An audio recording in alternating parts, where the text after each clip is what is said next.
Obviously, I'm very conscious that today is the 40th anniversary of the 10th Hunger Strike, or day in Mickey Devine, and all of what that means. You have to look back on that time as a time of great suffering particularly for the prisoners and their families.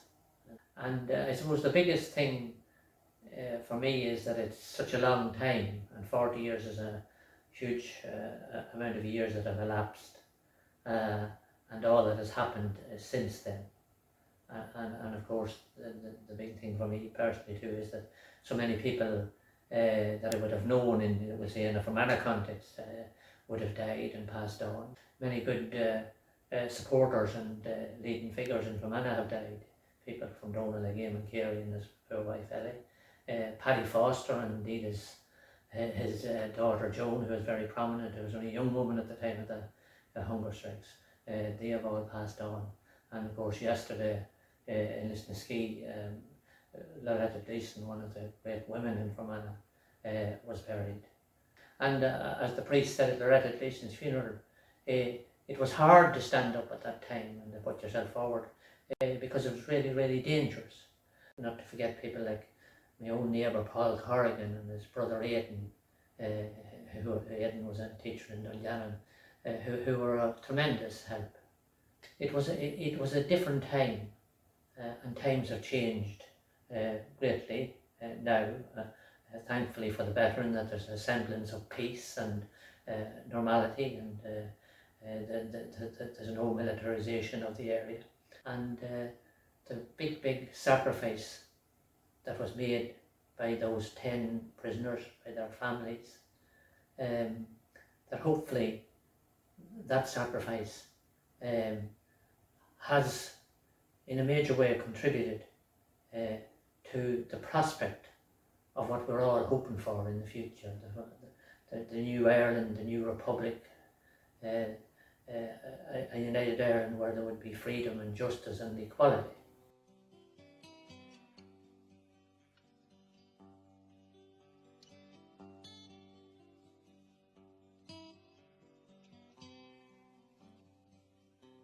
Looking back now 33 years, it's still hard probably to articulate all the emotions and the feelings and the pain and the memories of the hunger strike period. And the hunger strike for me stands out as a major happening in my lifetime, and I believe it will be so in the history of modern Ireland. And even at this remove of over 30 years, it's still hard for those of us who were closely involved with the hunger strikers and their families to go back there in our memories, and I've found it hard always to speak on the subject, because it was an intensely emotional and painful time for nationalists and Republican people. And on the surface, as many of you who are as old as me will remember, it was a time on the surface of black flags and torchlight processions and campaigning meetings in little halls like Killesher and Cunyon, and rosaries at street corners, and there was a great sense of crisis amongst our people, but also a great sense of solidarity. But it was much more. Something else, something more profound happened in '81 that changed forever the political landscape in the north of Ireland and had resonances for the Irish struggle far beyond these shores and far beyond that time. It was a watershed period in our history, and things would never be the same again. And no doubt, to me, these 10 men died for us, and they died to make us equal. It seems a long time now, back to 1980, when myself and others like Betty Leonard and Pat Cox met in Lynham's Hotel in Derry Lynn to form Fermanagh H-Block Committee. Lynham's was the only place that would let us in, and Killesher Hall was one of the few parochial halls that would give us access, and give us access on a continual basis. The situation was completely different then to now. And of course various people came to that meeting, people like Bernie O'Connor from Enniskillen and Bernard Leighton, and I remember Stephen Maguire, who was then a young man from Irvinstown, and Patsy McGee, who's now dead, from Belcoo. And of course there's a great contingent always from Erin East, people like Eamon Carey and Loretta Gleeson, and councillors like the late John J. McCusker, and independent councillor Paddy McCaffrey, and there was always a smattering of Republican ex-prisoners and some Sinn Féin activists. But perhaps Tommy Murray, the SDLP councillor who came along with John McMahon, was the most significant, as he was later to be expelled from the SDLP for signing Bobby Sands' nomination papers. I believe at that time we did a fair job at highlighting the prisoners' plight during the first hunger strike, which ended on December the 19th, 1980. And I remember the sense of disbelief and sense of confusion when the strike ended suddenly. We were at a meeting, I remember, in Irvinstown, and we had a march planned for Enniskillen on the Saturday. And as it was, we went ahead with that march, and we had a short meeting at the Railway Hotel, addressed by Neil Blaney TD from Donegal, who was one of the few people in the Dáil who would always have supported us. Little did we realise, but the situation was far from resolved, and over Christmas we were still in the dark, as Humphrey Atkins and the British government set about being their usual duplicitous selves. I remember well March the 1st, 1981, and seeing a few lines in a national paper that a man called Bobby Sands was going on hunger strike. And really there was very little publicity about the event or interest outside of Republican circles. Of course, fate played a major hand, and none of us in Fermanagh realised how significant was to be the death of Frank Maguire when he died suddenly. I remember being at his funeral in Listonskee and seeing Bernadette McAlliskey arrive on crutches. She had just survived a loyalist ambush, an attempt on her life. In the days that followed, I remember going to Carrigan-Shannon to meet with Rory O'Brady in the County Hotel in Carrigan-Shannon, who asked me about what views I had on the possible succession to Frank Maguire's seat. And I had known that both Noel Maguire and Bernadette McAlliskey were making shapes. And I remember well the meeting in the Swan Lake Hotel in Monaghan, where Fermanagh and Tyrone Republicans got together, and it was first mooted publicly by the Sinn Féin leadership that there was a possibility of a prisoner called Bobby Sands Stanton. The vast majority of the Republicans in Fermanagh and Tyrone voted against him running. It was felt that he'd have no chance, and were he to lose would be very disastrous. But I remember a few of us stayed behind, and we effectively reversed the decision of the meeting. And I remember then the frantic efforts to get Noel Maguire to stand aside and give Bobby Sands a clear run. The SDLP intimated that they would stand aside only for Noel Maguire. I remember one Sunday Kevin Agnew from South Derry coming up to Listonskee to plead with Noel Maguire, and I can still see the tears in old Kevin's eyes as he came for a cup of tea in Gleeson's at 103 Traston Way. I remember the loneliness of these days as I felt somewhat isolated, having been chosen as Sands' election agent, yet it was difficult to get him a clear field. Most local Republicans were against him running and were plumping and backing Maguire. I had the job of getting Bobby Sands' nomination paper signed. Loretta Gleeson and Eamon Carey were happy to sign, as was Paddy Foster. Tommy Murray stood tall as he proposed Bobby Sands and consequently had himself expelled from the SDLP. On the last day of nominations, on the Monday, I remember, myself and Paddy Foster set off for Dungannon, where we went to Jimmy McGivern's house in the Ballygawley Road housing estate, where we met Jim Gibney, Jerry Adams and Bernadette McAlliskey. This was to be a day of brinkmanship, a day that the prisoners ultimately won when at the last minute Noel Maguire arrived at their electoral office accompanied by Bernie Maguire and that other character, Cunningham, he was called the Codology candidate, and withdrew his nomination. Bobby Sands was now the only nationalist candidate in the field, but we all knew we had a fight on our hands, because even with a clear fight we knew that it would be very difficult. The question would be, would the SDLP supporters come out? Would we get the necessary support? We had no resources, not even an office or a room, and you have to remember this was a time before mobile phones and we needed a room that we could place a phone in. I remember Pat Cox searching Enniskillen for premises. I remember being insulted by many Catholic businessmen, the few that there were in the town, threw him out, one of them I remember. And it looked very grim. And I remember standing on the diamond talking to Pat, and I'm sure he'll remember it himself, and he said to me, I know a little woman, he says, will give us a place. And I says, well, you're joking. And he says, he went down, he said, wait here. And I remember waiting up at the diamond at a post box, and he came back, he says, I've got it. And she was a lady originally from Kinawley, she was Mary Drum, and she gave us her front room of her house in 26 Water Street. So, despite great harassment from the RUC and UDR, the nationalists of Fermanagh and South Tyrone were superb over the next 9 days, and a great team of workers were put together from all over Ireland who flocked to 26 Water Street. I remember people came from Kerry and Dublin and Belfast and Mayo. and they were guided by experienced election workers like the late Tony Maguire and many more who worked round the clock for the 9 days of the campaign. The atmosphere was hectic and it was terrific and electric, and many people submerged former differences to pull out all the stops. I remember Paddy McCaffrey and Loretta Leeson, they were the people that tied down the office, and I remember there's only one phone, I can still see their two hands grabbing for the phone calls. Paul Corrigan came on board and gave us great support. Frank McManus, who was a former MP, came out and spoke for us. Bernie O'Connor, who was a good election worker, helped us. Many women came to help, and indeed many young people like Pauline Drum, who was only 14 years of age. Young people like the three Gleeson sisters came, and many others. People came from all over. So huge numbers give of their time and money and give willingly. I remember one man, a man called Gabriel Medlin, he's from Leitrim. He's now only one leg. He was only a young man in his 40s. I remember him, he didn't want to annoy people, and he booked into the Railway Hotel and spent the 9 days in the Railway Hotel at huge cost to himself. I remember the day of the count and stepping forward to accept the seat on behalf of Bobby Sands and on behalf of the prisoners. The atmosphere in the tech was electric. Many of you were there. The world media was there. The place was crowded. Bobby's mother and his sister Marcella were there. There were hundreds of RUC and there was huge tension. In fact, I can remember on the night before that Joe McConnell from up at Mounty Cross, he slept with the RUC and the boxes so that they wouldn't be tampered with. And I can still hear in my mind Danny Morrison's huge cheer as he interrupted the returning officer, the unionist Alison Patterson, when he announced that Bobby Sands had got 39,492 votes. And of course the place went wild. It was a defining moment. It is as if we didn't realise it.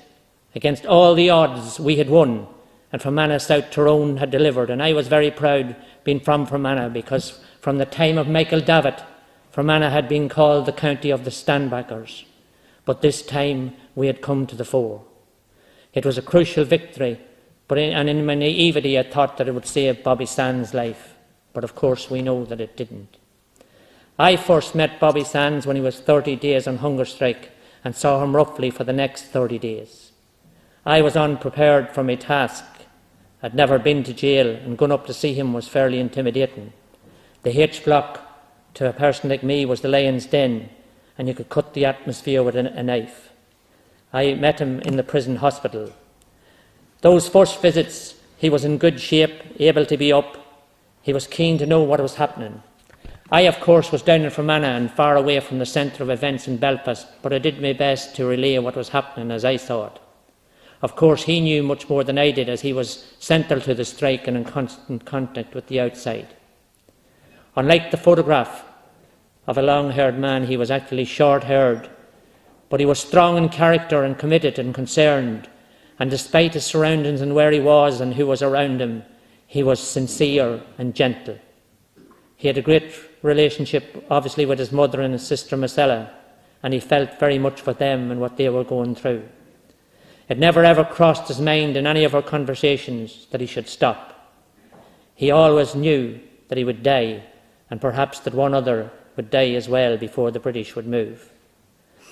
About the 45th day of the hunger strike, I remember getting a call from the National H-Block Committee, in fact from Daithí O'Connell, on the day before and on the night before, to say that I was to bring in a delegation to visit Bobby Sands, and I was told to go to the Fairways Hotel, which I went to in Dundalk at 5 o'clock in the morning.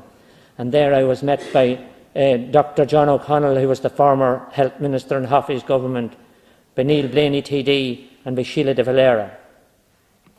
And we drove up in my car to Newry RUC barracks, where we were intercepted and jammed into a convoy and rushed up the motorway to Long Kesh.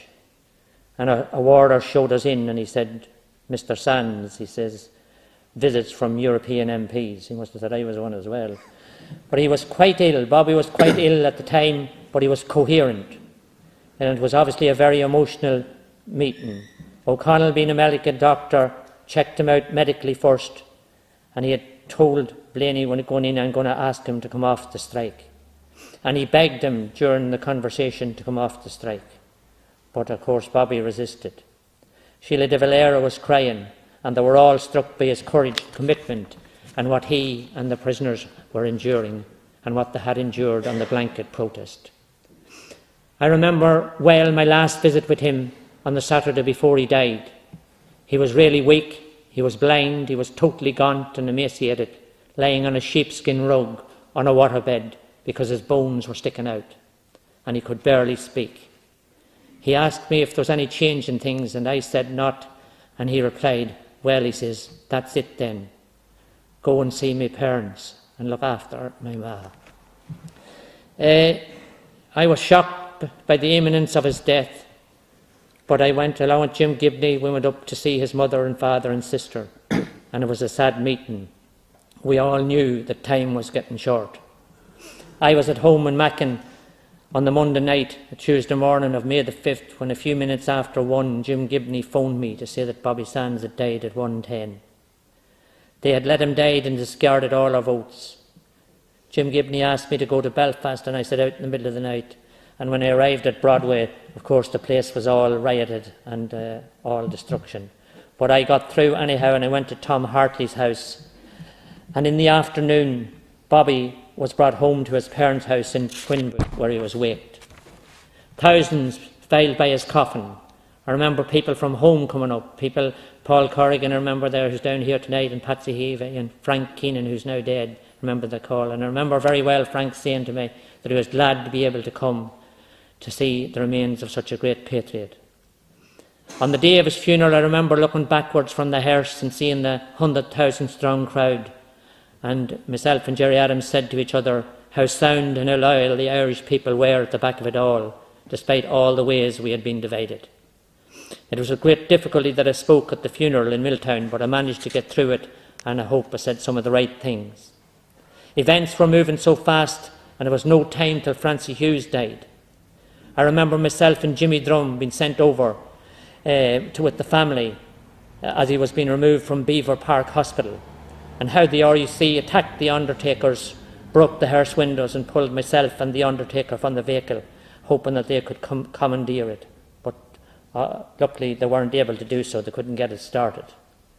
When we did get going, we were harassed by the RUC because we were boxed into a convoy, and loyalists stoned us all the way to Tombridge and over to Balahi. And we stopped outside the Hughes' lane. I remember Big John Davy, who was later killed by loyalists, stepping forward and placing the tricolour on Francie Hughes' coffin. And we brought him in to his father and mother's bungalow. And the following days he was waked, and he got a soldier's farewell in his native place. The other occasion I remember well was going into Long Kesh at around this time, the end of July 1981. I was asked to go in along with Gerry Adams and Seamus Ruddy of the IRSP. Father Fall had intervened with the families and was applying pressure on mothers and wives to take their loved ones off. He was arguing that it was the movement outside that was continuing the strike. I remember we went in and Gerry Adams asked me to be a witness to talk to them. We met the remaining strikers along with Vic McFarland, who was the OC. We met them in the dining room. Adams told them the accurate position as he saw it.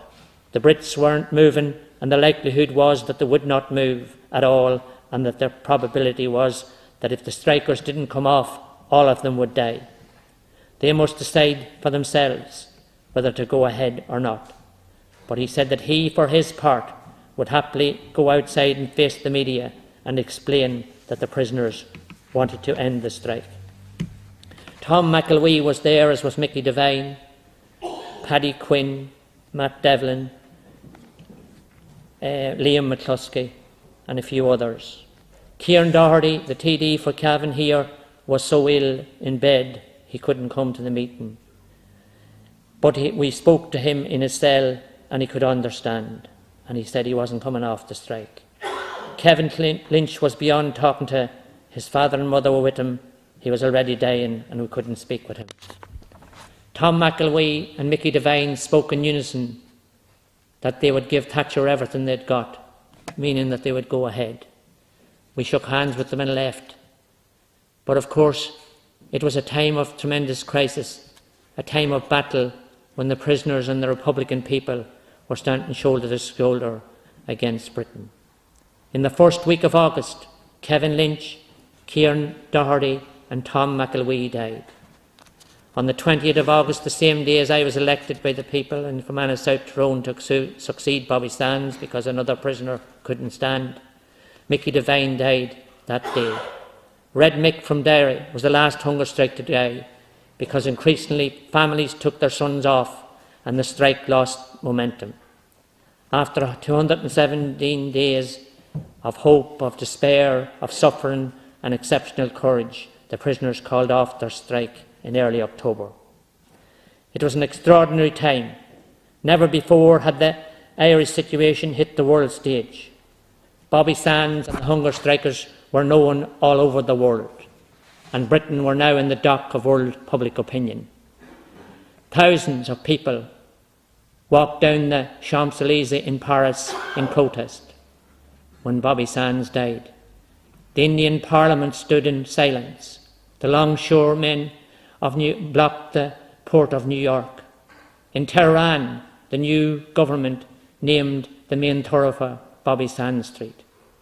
The struggle was now seen clearly for what it was, a political issue between Britain and Ireland. I, of course, remember well the suffering and the tragedy for the families and the heartbreak it was, and the suffering and pain for the prisoners. It should never happen again, and I don't believe it will. It was a campaign for its time.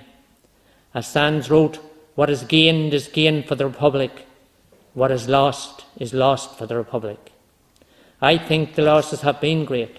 10 young men and a whole generation of people have been wiped out, people who would all be my age now. And in the overall 30-year struggle, we all know so many who have been lost. But of course, much has been gained. I think the hunger strike changed a lot. It certainly broke the British criminalisation strategy.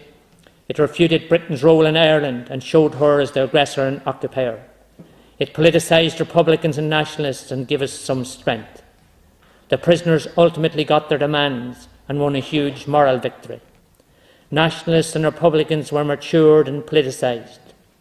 It gave birth to Sinn Féin as a radical party of growing strength and capacity. But in some ways, we are sad at the loss. I'm sad at the loss and the grief of what has happened, and we aren't able to save their lives. It's as if these 10 men died for us, and they died to make us equal. And as we all know, not many would die for you and give their lives. I and the nationalist people are now more equal than before, more confident now in pushing onwards for the freedom in the Republic that is yet to be achieved. It's a time to remember, and the memories of these 10 men must be cherished, because somehow they have won a freedom for us we didn't have, and the price of that freedom has been so great. So today Sinn Féin is the largest All-Ireland party. We have the future in the palm of our hands, but it's like water, and we have to grip our hands and play our cards correctly. We mustn't fail through incompetence or arrogance. We can't take the people and our supporters for granted. We can't plough over people, but try and take them along the road with us in brotherhood and sisterhood and comradeship. Sinn Féin must always remember what Bobby said: "Let our revenge be the laughter of our children in a new republic." We must never become like other parties, but build on an Ireland party that can take power and enact a republic where people have rights. Shasamwij Leshan Kushwincha. We stand with the ordinary people.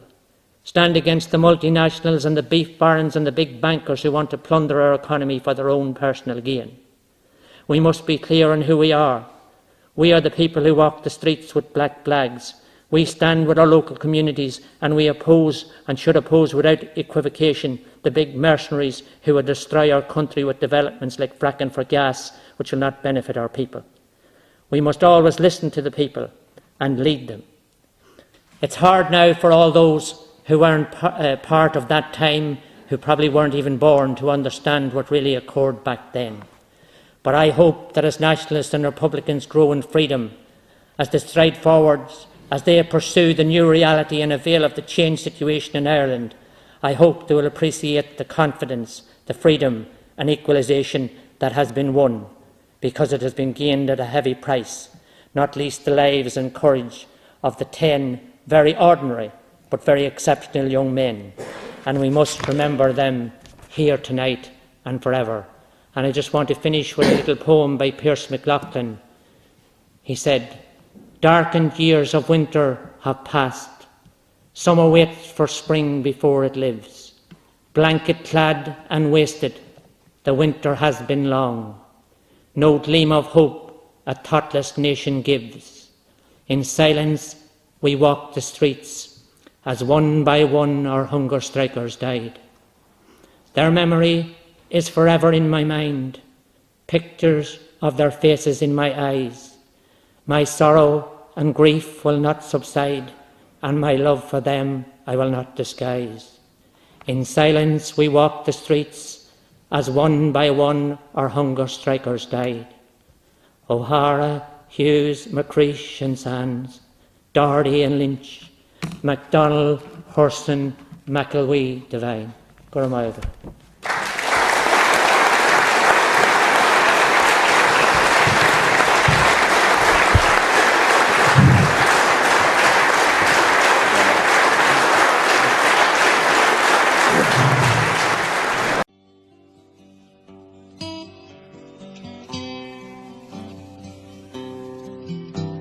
O'Hara, Hughes, McCreesh and Sands, Doherty and Lynch, MacDonald, Hurst and McElwee, Devine. Darkened years of winter have passed. Summer waits for spring before it lives. Blanket-clad and wasted, the winter has been long. No gleam of hope a thoughtless nation gives. In silence we walked through the streets, as one by one our hunger strikers died. O'Hara, Hughes, McCreesh and Sands, Doherty and Lynch, MacDonald, Hurst and McElwee, Devine. Their memory is forever in my mind. Pictures of their faces in my eyes. My sorrow and grief will not subside, and my love for them I will not disguise. In silence we walked through the streets, as one by one our hunger strikers died.